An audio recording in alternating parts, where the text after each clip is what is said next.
disaster and emergency can strike at any time, and the big question is, will you be ready? We have tips for you and your family to be prepared in case anything disastrous happens. Though we don't ever want to think about how a disaster could affect our lives, it's incredibly important to be prepared. Nicole Mall, spokesperson for the American Red Cross of Central California, explains. Being prepared for a disaster is actually really that first phase of a disaster. Unfortunately, we're really never going to have too much of a heads up when a disaster is going to strike. Nicole says disasters that could hit the Central Valley include, we're going to see power outages, we're going to see home fires or wildfires, and disasters like that really encourage us to have to move quickly. So what exactly does being prepared entail? Make a plan, stay informed, and get involved.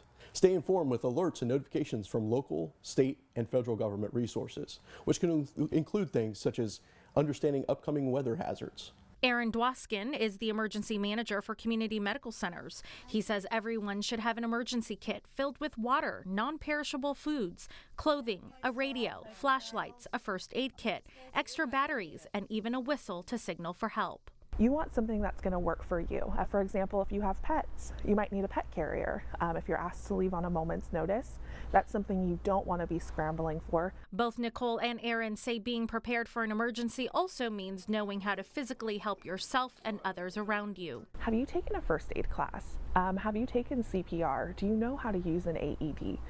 Because these are really critical life-saving skills that in the event of an emergency, you being prepared could actually save someone's life. Aaron advises everyone to have a plan with their friends and family about emergency preparedness and discuss these 4 questions. How will you receive emergency alerts and warnings? What is my shelter plan? What is my evacuation route? And what is my family communication plan? For more information on how to best prepare your family for an emergency, visit redcross.org.